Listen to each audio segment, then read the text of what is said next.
Banyak orang Kristen bilang gini, Bu Heni, susah hidup benar. Sebenarnya enggak. Kita cuma perlu belajar melakukan apa yang benar. Sedikit demi sedikit, satu demi satu. Contoh, Anda tahu bahwa kalau Anda ngomong sembarangan, itu akan menyakiti hati orang. Tapi Anda bilang, tapi saya ini orangnya ceplas-ceplos. Saya tulus, hati saya nggak jahat, saya nggak niat jahat kok. Saya ngomong itu untuk kebaikan. Oh, trust me, I know that. Karena saya model orang yang ceplas-ceplos. Tapi karena kita tahu ngomong sembarangan bisa nyakitin hati orang, kita harus belajar nahan mulut. Nggak semua orang bisa menghargai kejujuran kita. Setuju? Nggak semua orang senang kalau kamu datangi mereka dan kasih tahu, sorry, kamu bau badan. Padahal kita bermaksud itu untuk kebaikan. Tapi benar gini, kita belajar mengubah cara bicara kita. Supaya maksud yang baik bisa disampaikan dengan cara yang lebih baik. Supaya bisa diterima dengan baik. Ikut Tuhan tuh begitu. Hidup dalam kebenaran cuma butuh kita mau belajar lakukan. Gak mementingkan diri sendiri. Saya lahir di keluarga yang makanan depan dan belakang beda. Bisa ngerti maksud saya? Merek Indomie beda, merek berasnya beda. Apapun beda. Biasanya keluarga kami makan duluan, yang kerja makan belakangan. Whatever leftover bahasanya. Tapi sejak saya mengenal Tuhan, saya lihat firman Tuhan, dia Tuhan yang tidak memandang muka, bahkan dia lahir di antara orang-orang susah. Yesus itu sering bergaul justru sama kaum bawah. Saya mulai hidupi firman Tuhan, Matius 7:12 yang berkata gini, apa saja yang kamu kehendaki, orang lain perbuat terhadap kamu, perbuatlah demikian. Jadi, saya bertanya sama diri saya mau enggak dibeda-bedain seperti itu? Sakit gak dibedain? Sakit. Saya mulai bikin budaya baru di rumah saya.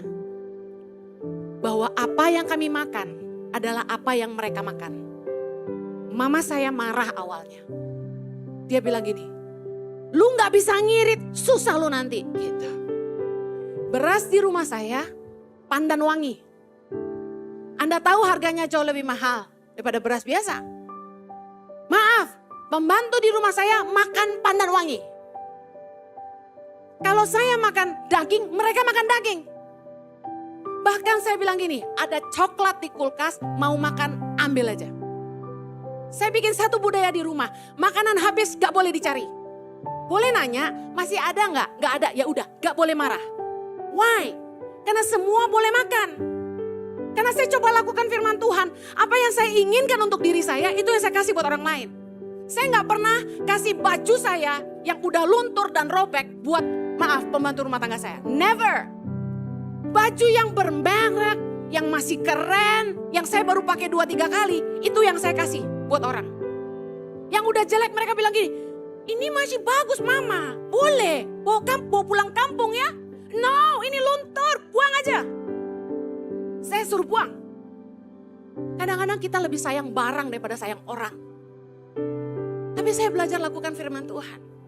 Kita tidak boleh perlakukan orang lain sebagaimana kita sendiri tidak mau diperlakukan. Ini contoh ya. Belajar firman itu sederhana sekali. Jangan jadi orang-orang Kristen yang sukanya ngelawan kebenaran. Sok pinter. Cari pembelaan diri. Kalau pendeta khotbah, paling sering dikritik. Kalau gak sesuai sama kuping, gak nyenengin hati, tolak. Banyak orang-orang yang lebih senang memilih ayat yang dia ingini. Bukan cari ayat untuk dihidupi. 2 Timotius 4 ayat yang ketiga. Karena akan datang waktunya orang tidak dapat lagi menerima ajaran sehat. Tetapi mereka akan mengumpulkan guru-guru menurut kehendaknya untuk memuaskan keinginan telinganya. Bayangin, cari pengkhotbah yang lucu. Yang ibadah itu gak ngantuk, kita ketawa dari awal sampai akhir. Cari pendeta yang menghibur, yang nyanyi terus dari awal sampai akhir. neng neng neng gitu ya. Kita boleh senang ketawa, kata anak-anak saya, mama kalau khotbah campur aduk. Ada tegangnya dimarahin, ada lucunya katanya gitu.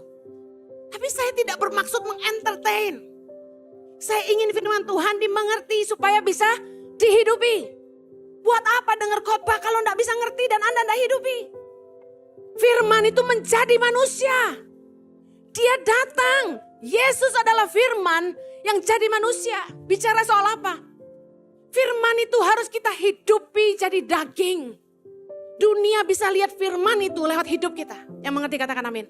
Impact Community Indonesia mengadakan 4 kali ibadah onsite setiap hari Minggu pukul 9 waktu Indonesia Barat, pukul 11 waktu Indonesia Barat, pukul 13 waktu Indonesia Barat, dan pukul 15 waktu Indonesia Barat di MOI, Mall of Indonesia Kelapa Gading lantai P3. Pastikan kehadiran Anda